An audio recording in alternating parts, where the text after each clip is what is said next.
എന്താണ് നാട്ടിൽ നടക്കണേ?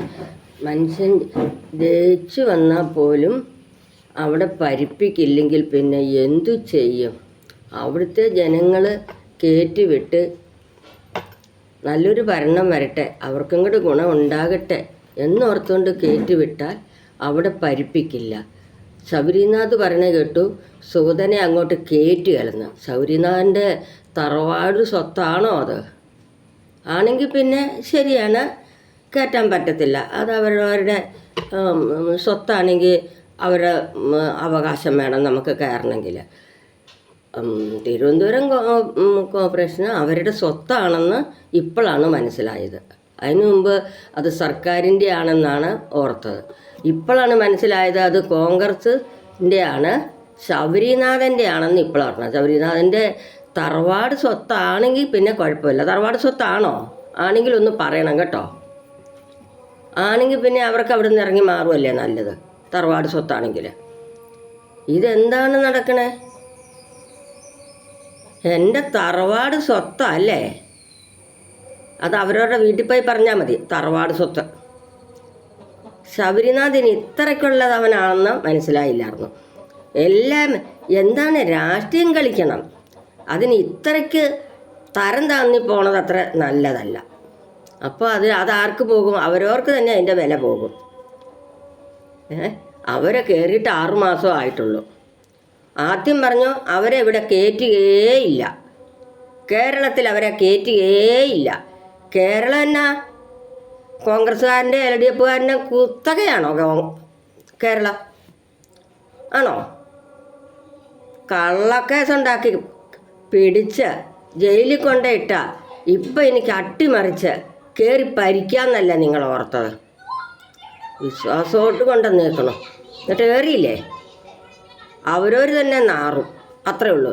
ഇത് ജനങ്ങളാണ് അവരെ കയറ്റണതും ഇറക്കണതും ജനങ്ങളാണ്. ഒരു നല്ല ഭരണം കാഴ്ചവെക്കുന്നുണ്ടോയെന്ന് അവിടുത്തെ ജനങ്ങൾ അറിയട്ടെ, അവർക്ക് അതിൻ്റെ ഗുണം കിട്ടട്ടെ. അതല്ലേ നമുക്ക് ആവശ്യം.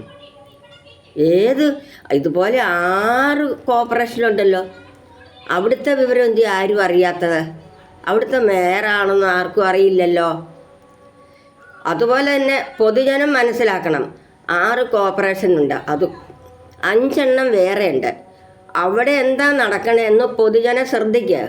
ഇനി പൊതുജനം പണ്ടത്തെ പോലെ അനങ്ങാതെ ഇരുന്നിട്ട് കാര്യമില്ല. കുറേ കഞ്ഞിയും വെച്ച് കുടിച്ച്, കുറേ കപ്പയും മേച്ച് തിന്ന്, അല്ലെങ്കിൽ കുറച്ച് അരി അട്ടി തിന്നുകൊണ്ട് നടന്നിട്ടൊന്നും കാര്യമില്ല. അവിടുത്തെ ജനങ്ങൾക്ക് ഗുണം കിട്ടേണ്ട കാര്യം അവിടെ നടക്കുന്നുണ്ടോ, അവിടെ എന്തൊക്കെയാണ് നടക്കണമെന്ന് അവിടുത്തെ പൊതുജനം മനസ്സിലാക്കണം. അവിടെ ഇഷ്ടംപോലെ കൊള്ളയുണ്ട്. ഇപ്പോൾ കൊല്ലത്ത് കൊള്ളയില്ലായിരുന്നോ? കൊല്ലം കോർപ്പറേഷനിൽ 2 കോടിയും കൂടെ ഒത്തോണ്ടുള്ള കളിയാണ് ഇവിടെ ഇത്രയും കാലം കടന്ന് ഭരിച്ച്. എന്താണ് ജനങ്ങൾക്ക് എന്ത് ഗുണം കിട്ടി? ഒരു ഗുണം ജനങ്ങൾക്ക് ഇതുവരെയും കിട്ടിയിട്ടില്ല. സാധാരണക്കാർക്കൊന്നും കിട്ടിയിട്ടില്ല. എന്നിട്ട് ഇപ്പോൾ ഉള്ള പെൻഷനും കൂടെ കുറയ്ക്കാൻ പോണു. വെട്ടിക്കളഞ്ഞ് ഒത്തിരി പെൻഷൻ. എൻ്റെ വിധവാ പെൻഷനൊക്കെ വെട്ടിക്കളഞ്ഞ് 2021 വെട്ടിക്കളഞ്ഞ. എന്ത് കണ്ടിട്ടാണ് വെട്ടിക്കളഞ്ഞ? എനിക്ക് ക്ഷേമനിധി പെൻഷൻ ഉണ്ടെങ്കിൽ അത് ഞാൻ അടച്ച പൈസയാണ്, സർക്കാരിൻ്റെ പൈസയല്ല. ഞാൻ തയ്യൽ ക്ഷേമനിധി കൂടി ഞാൻ നേരത്തെ തൊട്ട് പൈസ അടച്ച പൈസയാണ്. എനിക്കതിൻ്റെ പെൻഷൻ 60 വയസ്സായപ്പോൾ കിട്ടാൻ തുടങ്ങിയത്. അത് ഇതിൽപ്പെട്ട പൈസ അല്ലല്ലോ, ഞാൻ അടച്ച പൈസയല്ലേ. സർക്കാരിൻ്റെ പൈസയാണ് 2 പെൻഷൻ മേടിക്കുന്നെങ്കിൽ നമുക്ക് ശരിയാണ്, അത് തെറ്റാണ്. അതിനൊരു പെൻഷനേ അർഹതയുള്ളൂ, 2 പെൻഷൻ അർഹതയില്ല. സർക്കാരിൻ്റെ പെൻഷൻ അല്ല.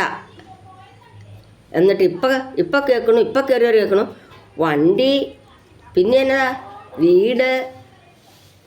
വണ്ടിയും വീട് ഉള്ളവർക്ക് പെൻഷൻ വേണ്ടേ? പിള്ളേർക്ക് ഇന്നിപ്പോൾ എല്ലാവർക്കും വണ്ടി വേണം. അല്ല കാരണവന്മാർ വീട്ടിലുണ്ട്, അസുഖമുള്ളവരാണ്, അവരെ കൊണ്ടുപോകണം, എടുക്കണം. അങ്ങനെ ഒരു വണ്ടി കണ്ടുകൊണ്ടും മറ്റും അവരുടെ പെൻഷൻ വെട്ടി കളയരുത് ആരും കയറുന്നവരെ. ഇനി ഇങ്ങനെയൊക്കെ ഈ നേരത്തെ ഇരുന്നവർ തുടങ്ങിയ പോലെ 10 വർഷം ഇരുന്ന് ഭരിച്ചവർ കാണിച്ച പോലെ കാണിച്ചാൽ അവർക്ക് 34 കിട്ടി. നിങ്ങൾക്കതുപോലും കിട്ടാൻ വഴി വരില്ല. വരും, നിങ്ങൾക്ക് കിട്ടും, ഇല്ലയെന്ന് ഞാൻ പറയില്ല. അതെന്നുവെച്ചാൽ കുറേ തീവ്രവാദി വോട്ട് നിങ്ങൾക്ക് വരും. അവരെ നല്ലവരൊക്കെ ഇല്ല. അതുപോലെ തന്നെ ഈ ജനം TV യിൽ ഒരാളിരുന്ന് പറയണ കേട്ടു, ഏതോ കോൺഗ്രസ്സുകാരൻ്റെ ഒരുത്തനാ. കാസർഗോഡൊക്കെ ഒരുപാട് പേര് പറഞ്ഞു നരേന്ദ്രമോദീനെ ഒന്ന് താഴെ ഇറക്കണമെന്ന് പറഞ്ഞു. കാസർഗോഡൊക്കെ ഉള്ളവർ ഒരു ഗുണവും ഇല്ലയെന്നാണ് പറഞ്ഞത്. ഇവനൊക്കെ ഗുണം കണ്ടേക്കണേ ഇപ്പോഴാണ്. അതിനു മുമ്പ് ഇവിടെ കിടന്നവൻ ആരും ഗുണം കണ്ടിട്ടില്ല. ഈ കാണിക്കുന്നതും എന്തെങ്കിലും കിട്ടിയാൽ അതും മേടിച്ച് ആ റേഷനരിക്കൊക്കെ പൈസ കൊടുക്കണമായിരുന്നല്ലോ കിട്ടണമെങ്കിൽ. ചുമ്മാതെ ആരും തന്നിട്ടില്ലല്ലോ 10-65 കൊല്ലം ഭരിച്ചിട്ട്. അതുപോലെ തന്നെ ഒരു ടോയ്ലറ്റ് ഉണ്ടാക്കി കൊടുത്തിട്ടില്ലല്ലോ. ആർക്കാ ഉണ്ടാക്കി കൊടുത്തേക്കണേ? 11 കോടി മിച്ചമാണ് ഉണ്ടാക്കി കൊടുത്തിട്ടേക്കണത്. ഇപ്പോൾ ഈ 12 കൊല്ലം കൊണ്ട് 11 കോടി ജനങ്ങൾക്ക് ടോയ്ലറ്റ് കൊടുത്തെങ്കിൽ ഇവർ നേരത്തെ എന്ത് കൊടുത്തു എന്ന് നമ്മൾ ചിന്തിക്കണ്ടേ? ഈ പൊതുജനം മനസ്സിലാക്കണം. പൊതുജനം ഇനി പണ്ടത്തെ പോലെ പോകരുത്. നമുക്കെല്ലാ അറിവും തരുന്നുണ്ട്. അതിന് എല്ലാം കഴിവ് ഇന്ന് നമുക്ക് ദൈവം തരുന്നുണ്ട്. അതിനുള്ള കാര്യങ്ങൾ അറിയാനും കിട്ടുന്നുണ്ട്. എല്ലാവരുടെയും കൈക്കടെ മൊബൈലും TV ഒക്കെ ഉണ്ടല്ലോ. നിങ്ങൾ കുറേയൊക്കെ TV കുറേ പച്ചക്കള്ളം പറയുന്ന ചാലുണ്ട്. ഒന്നുമല്ലാത്ത ചാലുണ്ട്, പച്ചക്കള്ളം പറയുന്ന ചാല് TV വെച്ചാൽ കാണാൻ കൊള്ളില്ലാത്ത ഇതുള്ളതാണ് ചാനലുണ്ട്. കാശ് മേടിച്ചുണ്ട്. നിങ്ങൾ നല്ല ചാനലുകൾ കാണാൻ. ദൂരദർശനിൽ നല്ല വാർത്തയുണ്ട്.